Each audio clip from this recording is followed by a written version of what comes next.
HMTV సాధారణంగా ఇటువంటి ప్రధానమైనటువంటి అంశాల్లో ఎప్పుడు కూడా ముందే ఉంటుంది.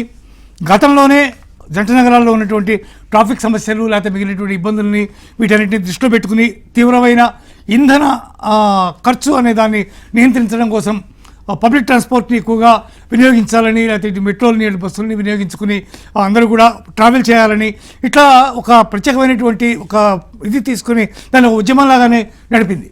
సో ఆ తర్వాత తిరుపతి లడ్డూకి సంబంధించినటువంటి ఇష్యూ వచ్చినప్పుడు దానికి సంబంధించి కూడా తిరుపతికి నెయ్యి సరఫరా విషయంలో తిరుమల తిరుపతి దేవస్థానాలకు ప్రత్యేకమైనటువంటి వాళ్ళ సొంత గోశాల ఉండాలి అని చెప్పి ఒక చిన్న ఉద్యమమే చేసింది. కాబట్టి అంటే ఆ రోజు దానికి సంబంధించినటువంటి అవేర్నెస్ అంటే టీవీలు చెప్తే ప్రజలు ఆచరిస్తారా అనేది చెప్పలేము. కానీ బట్ హెచ్ఎంటీవీ తన వంతు ప్రయత్నం గతంలో చేసింది. అట్లాగే ఈరోజు పెట్రోల్ డీజిల్ కొరత ఏర్పడేటటువంటి పరిస్థితుల్లో అప్పుడు చేసినటువంటి మా ప్రయత్నం మేము చాలా గట్టిగా ప్రయత్నం చేశాం. బట్ ఎంతమంది ఆచరించారు, ఎంతమంది ఆచరించలేదు అది వారి యొక్క విజ్ఞతకి సంబంధించినటువంటి అంశం. అయితే తాజాగా ప్రస్తుతం వైజాగ్ నుంచి మా కరస్పాండెంట్ అనురాధ లైన్లో ఉన్నారు. అక్కడ బంగారం సంబంధించి కానీ లేకపోతే పెట్రోల్ డీజిల్ సంబంధించి కానీ అక్కడ ప్రజలు ఏమంటున్నారు, ఏం జరుగుతోంది చెప్పడానికి లైవ్లో సిద్ధంగా ఉన్నారు. అనురాధ, చెప్పండి, అక్కడ ఎట్లా ఉంది పరిస్థితి? విశాఖపట్నంలో ఎవరెవరు ఏమేమంటున్నారు? శివప్రసాద్ గారు, ప్రస్తుతం పశ్చిమాసియా యుద్ధం నేపథ్యంలో నెలకొన్న పరిణామాల మీద దేశ ప్రధాని నరేంద్ర మోడీ చాలా కీలకమైన వ్యాఖ్యలు చేశారు. ఇప్పుడు ఆ వ్యాఖ్యలు అనేవి ప్రపంచవ్యాప్తంగా కూడా చర్చకి దారితీసాయి. దీన్ని మనం ప్రస్తుతం ప్రజల ముందు ఒక అవగాహన కార్యక్రమం కింద హెచ్ఎంటీవీ తీసుకుని ప్రజలకి వివరించే ప్రయత్నం చేస్తున్నాం. అందులో భాగంగా ఈరోజు నేను చాలా మంది కామన్ పబ్లిక్తో మాట్లాడాను, అలాగే అనలిస్టులతో మాట్లాడాను, ఆర్థిక నిపుణులతో మాట్లాడాను. వాళ్ళందరి దగ్గర నుంచి వస్తున్న సమాచారం ఏంటంటే దేశ ప్రధాని ఇచ్చిన సమాచారంలో ప్రధానంగా చెప్తుంది ఏంటంటే ఆర్థిక దేశభక్తిని ఇప్పుడు మనందరమీ కూడా ప్రధానంగా అలవర్చుకోవాలి అన్నది. ఎందుకనంటే ఇప్పుడు మనం చేసే ఈ పొదుపు అన్నది అంటే కేంద్ర ప్రభుత్వం చెప్తున్న ఈ పొదుపు మంత్రం అన్నది దేశ ఆర్థిక వ్యవస్థని పటిష్టం చేయాలి అన్నది ప్రధానమైన సూత్రం. ఎందుకనంటే భారతదేశం ఆర్థిక వ్యవస్థ ఎలా ఉండబోతుంది, వచ్చే రోజుల్లో మన యొక్క ఆర్థిక వ్యవస్థని మనం ఎలా బ్యాలెన్స్ చేసుకోవాలి అన్న దాని మీద ప్రధానంగా ఇప్పుడు చర్చ అంతా కూడా నడుస్తుంది. అయితే దీనికి సంబంధించి ప్రధాని వ్యాఖ్యల్లో ముఖ్యంగా బంగారం కొనుగోలు చేయొద్దు, బంగారం ఏడాది పాటు కొనుగోలు చేయకుండా ఉండండి, విదేశీ మారక నిల్వల్ని మనం దిగుమతి సుంకాలు పెరుగుతున్నాయి కాబట్టి వాటిని మనం బ్యాలెన్స్ చేసుకోవాలి అని చెప్పి ప్రధానంగా చెప్తున్నారు. అయితే దీంట్లోకి సంబంధించి ఇప్పుడు దాకా ఆర్థిక నిపుణులు కానీ లెనిస్టులు కానీ వీళ్ళంతా కూడా చెప్తున్న మాట ఏంటంటే ఏటా 700 నుంచి 800 టన్నుల వరకు బంగారాన్ని మనం దిగుమతి చేసుకుంటున్నాము. ఇది దిగుమతి సుంకాలని మనం ఎక్కువగా భరించాల్సి వస్తున్న నేపథ్యంలో మన యొక్క కరెంట్ అకౌంట్ డెఫిషిట్ అనేది వెళ్తుంది. ఆ డెఫిషిట్ వెళ్తే కనుక ఖచ్చితంగా భవిష్యత్తులో ఆర్థిక సంక్షోభం ఏర్పడుతుంది అన్నది వాళ్ళంతా కూడా అభిప్రాయపడుతున్నారు. అలాంటి సమయంలో ముందస్తు ప్రణాళికల్లో భాగంగానే దేశ ప్రధాని ఈ వ్యాఖ్యలు చేశారు. బంగారం దిగుమతి అన్న దాని మీద ఎక్కువగా మన విదేశీ మారక ద్రవ్యం వెళ్తుంది కాబట్టి దాన్ని కంట్రోల్ చేయాలి. అక్కడ మనం కంట్రోల్ చేస్తే మిగతా ప్రొడక్ట్స్ మీద ఆ ఇన్బ్యాలెన్స్ అనేది మనం పూర్తి చేసుకునే అవకాశం ఉంటుందని చెప్తున్నారు. ముఖ్యంగా భారతదేశం 4 ప్రొడక్ట్స్ ని ఎక్కువగా దిగుమతి చేసుకుంటూ ఉన్నారు. ఎందుకనంటే మొదటగా పెట్రోలియం ప్రొడక్ట్స్ ఎక్కువగా దిగుమతి చేసుకుంటున్నాం, 2వ స్థానంలో బంగారం ఉంది, బంగారాన్ని ఎక్కువగా దిగుమతి చేసుకుంటున్నాం, 3వ స్థానంలో వంట నూనెలు అలాగే వెజిటేబుల్ ఆయిల్స్ అంటే ఫుడ్ ప్రొడక్ట్స్ కి సంబంధించిన ఇంగ్రీడియంట్స్, అలాగే 4వ స్థానంలో ఫెర్టిలైజర్స్ ఉన్నాయి. అంటే ఇవన్నీ కూడా దిగుమతి చేసుకుంటున్నప్పుడు ఆ దిగుమతి సుంకాలు అనేవి ఇన్బ్యాలెన్స్ అయితే గనక మన ఆర్థిక వ్యవస్థ అన్నది కొంత అటు ఇటుగా అవుతుంది. కాబట్టి ఖచ్చితంగా వీటిని అయితే మాత్రం మనం కొంత బ్యాలెన్సింగ్ చేసుకుని వెళ్తే గనక వచ్చే రోజుల్లో మన యొక్క ఆర్థిక వ్యవస్థ అనేది పటిష్టం చేసుకునే అవకాశం ఉంటుంది అనేది దేశ ప్రధానంగా ఒక ప్రణాళికాబద్ధంగా ఆయన అనాలిసిస్ చేసిన తర్వాత నిపుణులతో చర్చించిన తర్వాత ఈ రకమైన వ్యాఖ్యలు చేశారనేది చాలా మంది అభిప్రాయపడుతున్నారు. ఇందులో భాగంగా ఒకవేళ ఏడాది పాటు బంగారాన్ని కొనుగోలు చేయకపోతే ఏంటి పరిస్థితి, మార్కెట్స్ లో ఎలా ఉంటుంది అంటే ఇప్పుడు ప్రధానంగా అందరూ కూడా బంగారాన్ని ఒక ఇన్వెస్ట్మెంట్ మోడ్ కింద తీసుకుంటున్నారు.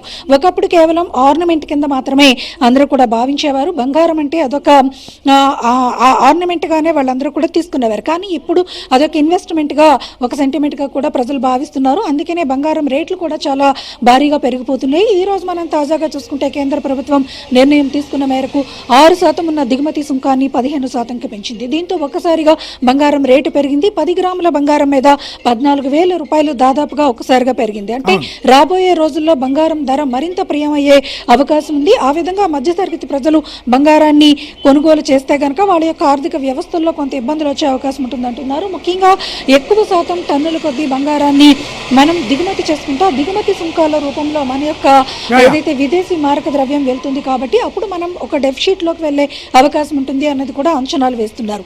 ఈ మేరకు ప్రధాని తీసుకున్న అనురాధ ఒక మాట, ఖచ్చితంగా మీరు ఇదంతా చెప్తున్నారు కదా, మీరు ప్రస్తుతం అనురాధ ఒకసారి నిపుణులు సైతం అభిప్రాయపడుతున్నారు. అనురాధ మీరు ఇవన్నీ చెప్తున్నారు కదా, అక్కడ ప్రజల్లో కానీ లేకపోతే అనలిస్టులు మాట్లాడారు, ఓకే, ప్రజల్లో ఎట్లా ఉంది అనే వ్యతిరేకత ఏమైనా వ్యక్తమవుతుందా దీని మీద? ఒక్కసారిగా ఈ రకంగా అనౌన్స్ చేస్తే మేమంతా ఏం కావాలి అనేటటువంటి స్థితి ఏమైనా ఎవరి దగ్గర కనిపిస్తుందా?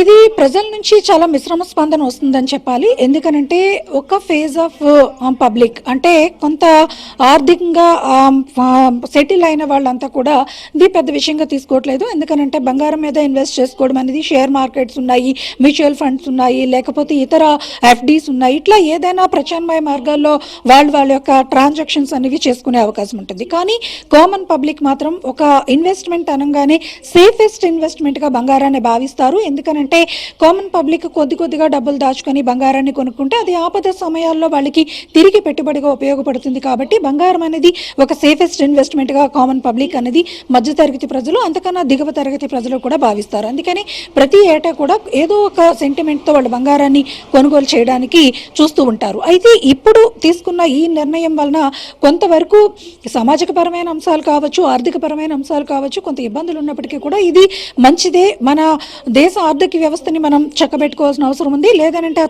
తదుపరి వచ్చే భారాలని మనమే మోయాల్సి ఉంటుంది అన్నది ప్రజలు కొంత అవగాహనకు వచ్చారు. ఆ అవగాహన మేరకు వాళ్ళు కూడా ఈ ఏడాది పాటు బంగారం కొనకపోతే వచ్చే ప్రమాదం ఏమీ లేదు. ఎందుకంటే బంగారం రేట్లు కూడా పెరిగిపోతున్నాయి.